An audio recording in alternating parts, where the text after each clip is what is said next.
Вы когда-нибудь были в каком-нибудь городе, деревне, стоянке грузовиков, заправке, кафе или другом месте во время поездки, где почувствовали, что здесь явно что-то не так? Как будто время текло там по-другому, или люди вызывали у вас странные ощущения? Каким был ваш опыт там?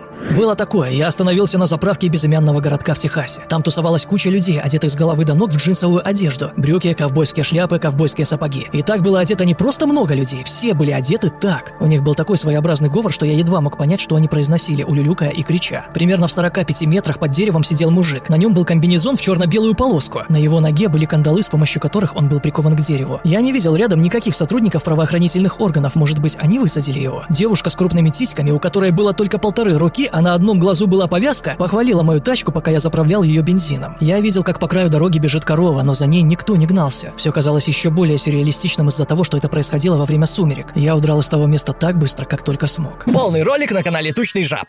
All right, everyone's presentations are done. Nick, the manager, said as he tried to move the discussion forward. Excuse me, I haven't. I recently found out something. Nick interrupted me and began to speak. There's apparently someone in this department who didn't graduate high school and is just a part-timer. Meetings should be for employees only. Absolutely right. His lackey, Mike, of course, agreed with Nick. I'm leaving. After leaving the meeting room, I started to shut down my computer. I noticed that an email had arrived, not in my personal inbox, but in the company's shared email. Thinking, there's no point in speaking up, no one will listen, I went home quietly. The next day, I heard a commotion from Nick's desk. He was staring at his computer screen, his face pale. Nick? Is something wrong? Mike looked at the screen with him. And he turned even paler than Nick. Why is he so angry? Knowing the reason for Mike's distress, I thought to myself, serves them right. My name is Adam. My mother passed away when I was in the 9th grade, and I was raised by my father. Well, you could hardly call it being raised. After my mother passed, my father changed. He drowned his sorrows in alcohol, and though he still went to work, he squandered our living expenses on horse racing. Because of that, I had to start working part-time as soon as I entered high school. Every month, I went to the convenience store with bills in hand that couldn't be auto-deducted from my father's account.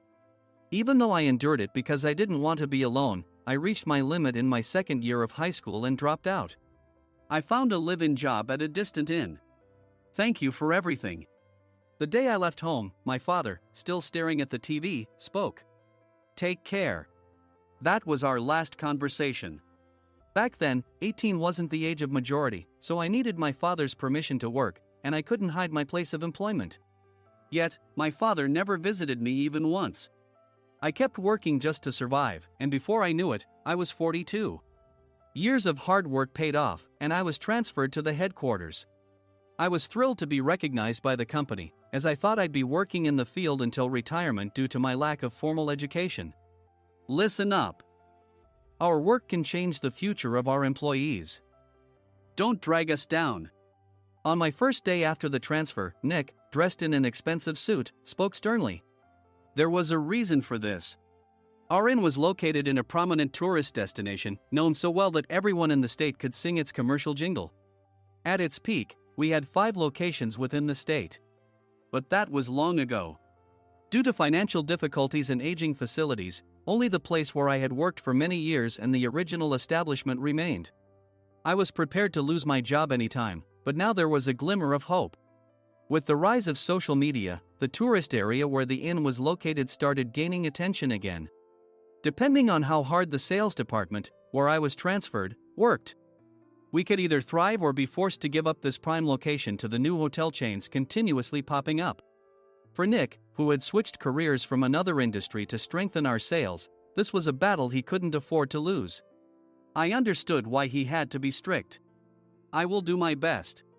Nick sneered at my enthusiastic declaration. Did you not hear what I said? I'm sorry. I thought I was listening carefully. Out of habit from years of customer service, I apologized reflexively, though I had no idea what had offended him. Someone was watching me with a smirk. In this department, there are those who are expected to excel and those who have been shoved here because they have nowhere else to go. You are the latter. It was Mike, the section chief. He's 7 years younger, at 35. But he was called to headquarters much earlier than I was and had been moving around within the headquarters ever since. I'm not jealous, but I can't accept that he's my boss. Graduating from a prestigious university, he has an unusually high pride and caused many problems as a newbie, making things very difficult for me when I was the front desk leader. When I found out Mike was transferred to the sales department a month before me, I was disheartened. Mike is right. With just a middle school diploma, there's not much you can do.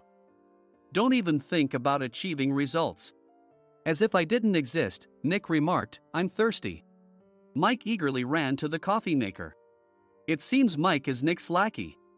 I regretted being happy about my transfer to headquarters, wishing I had stayed on site forever. Send a direct mail to every company on this list by the end of the day. Nick only assigned me tasks that even a new graduate could handle. What? There are over 1,000 companies. You want me to send to all of them by today?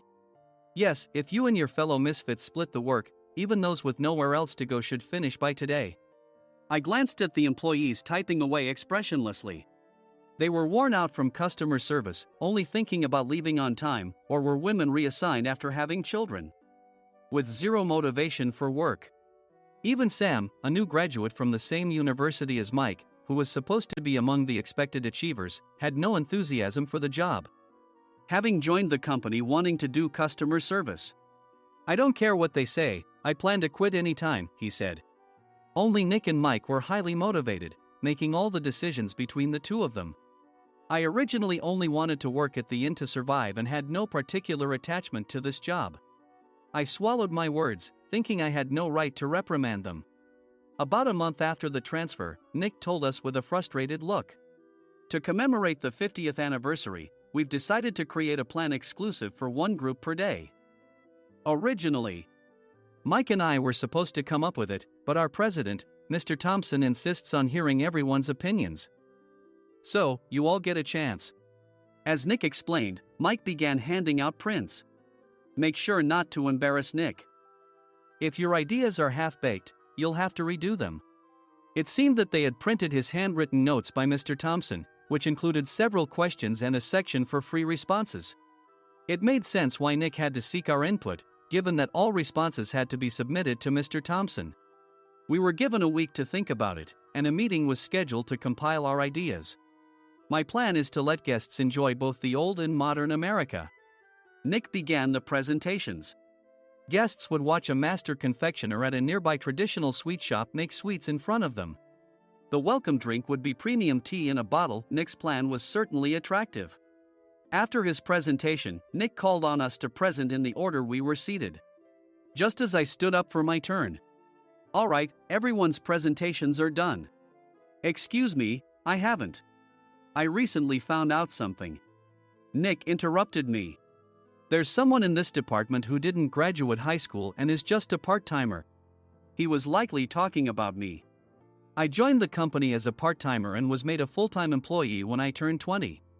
That was 20 years ago, so Nick and Mike probably had no chance to know until recently. Meetings should be for employees only. Absolutely right. After that, Nick kept creating opportunities to solicit everyone's opinions, purposefully excluding me from speaking. The meeting unexpectedly heated up and went past the scheduled end time. A few people asked to leave, and the discussion continued with the remaining few. "Still here?" Normally, you'd leave in that situation. Though I had no attachment to the job initially, hearing kind words from customers made me want to make them happier. For someone like me, with nowhere to go, the inn was my home and customer service was my life. I felt pathetic about my current self. "I'm leaving." I left the conference room and started shutting down my computer.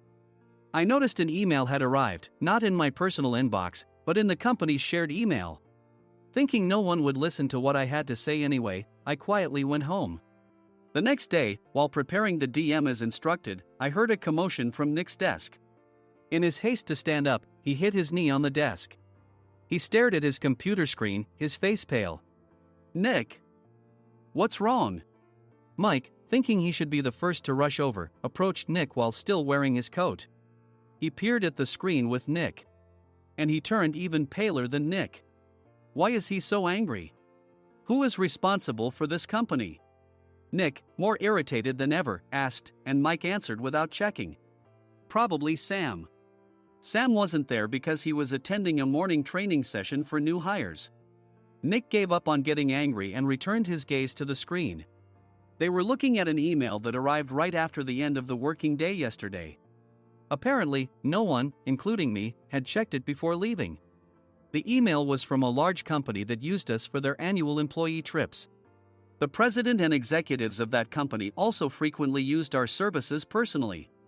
President of the company, Mr. Mason himself, had declared that neither he nor his company would ever use our services again. Well, some companies cancel their employee trips or stop using our services due to financial struggles. Let's just move on. Mike kept wiping the sweat from his forehead with a handkerchief. Knowing why Mike was so agitated, I quietly watched their interaction. Do you know how much revenue we get from that company? We can find other guests to fill the rooms, but we'll lose the banquet costs, gift shop revenue, rental car fees, and more. Moreover, the gifts were supposed to be prepared by the traditional confectionery shop involved in Nick's proposed plan.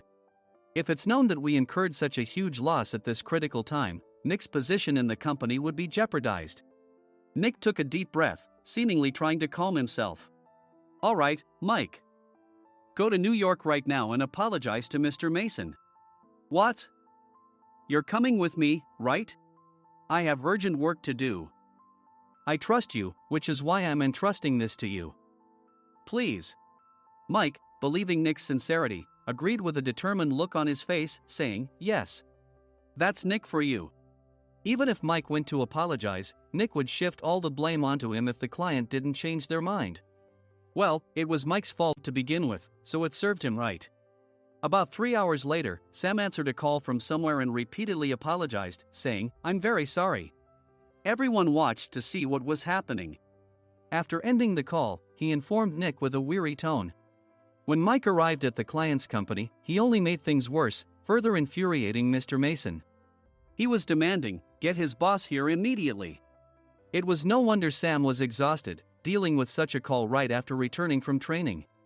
What is that idiot doing? All right, Adam, you're coming with me. If sacrificing Mike didn't work, then I must be next. Normally, I'd want to refuse at all costs, but I saw an opportunity in this situation. If I can be of assistance, I'd be happy to join you. I obediently followed Nick, and we flew to New York. When we introduced ourselves at the reception, it became clear how serious the situation was, as the receptionist personally escorted us to the president's office. Angry voices leaked through the door, making both Nick and me uneasy. Excuse me. I'm Nick, the supervisor. I understand my subordinate has caused you trouble, and I deeply apologize. Nick, with his experience in the corporate world, knew enough to offer an apology before excuses.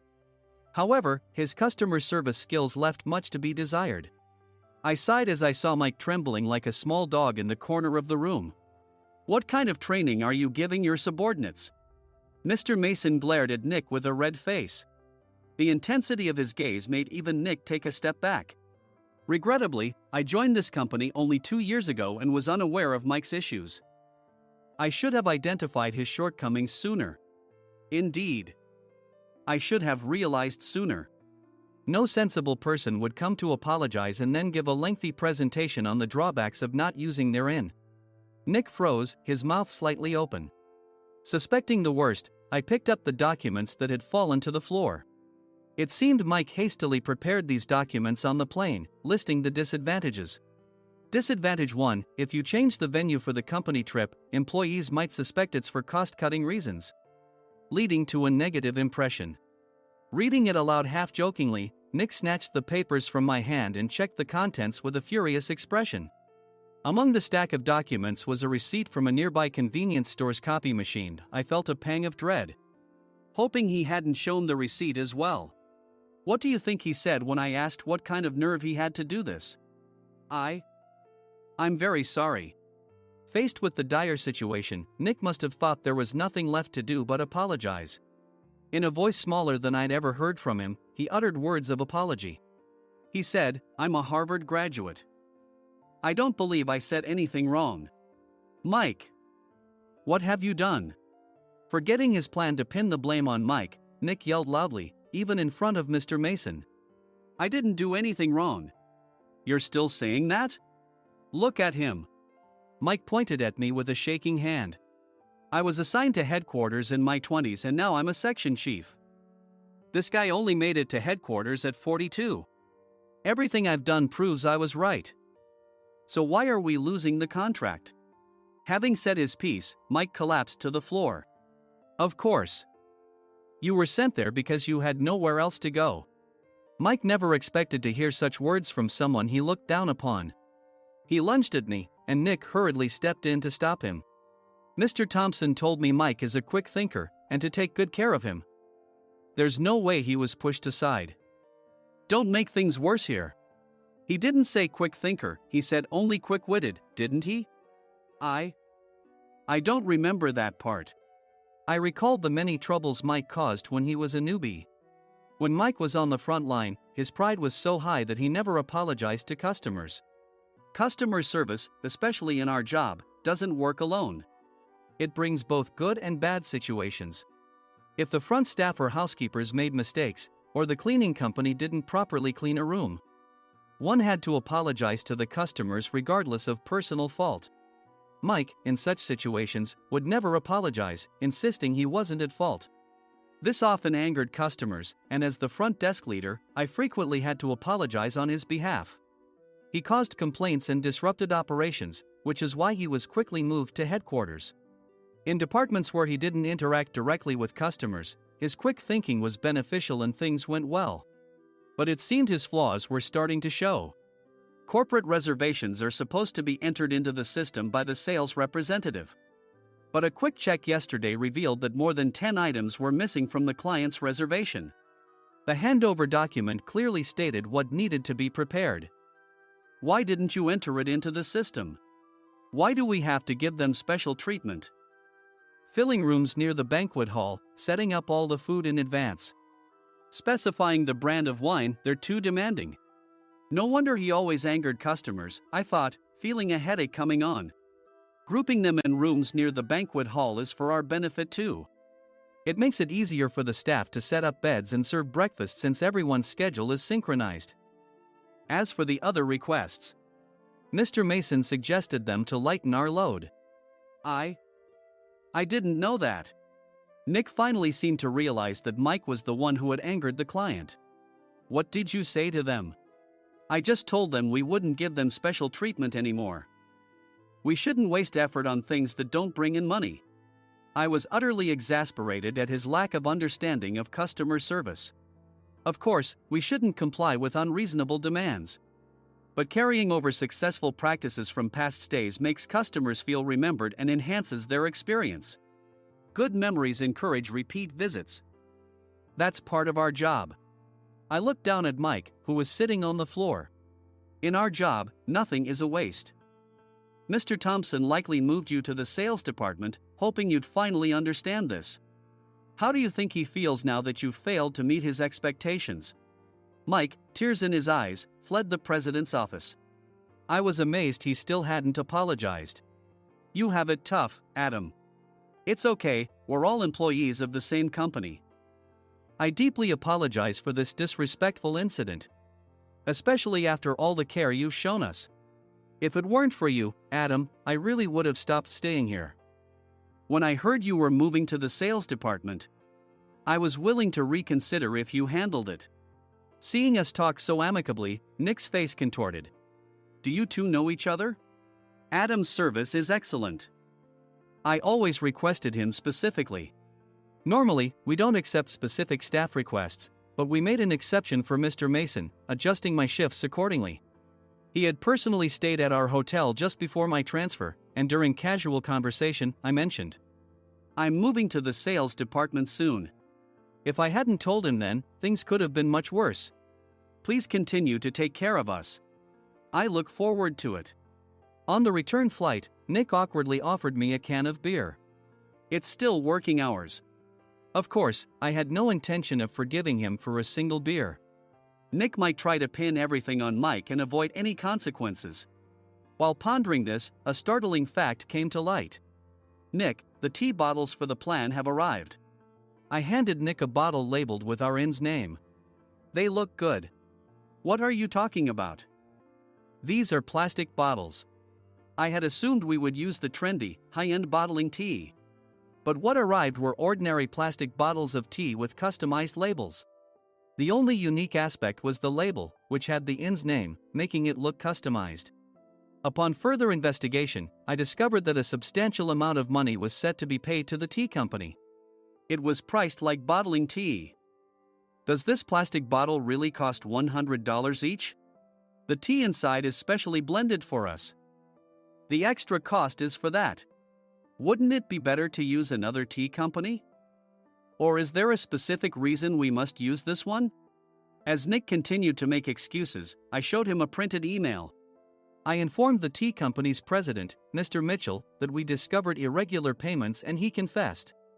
He said you two were high school classmates and planned to split the extra money. That idiot. Why did he confess? That's not important.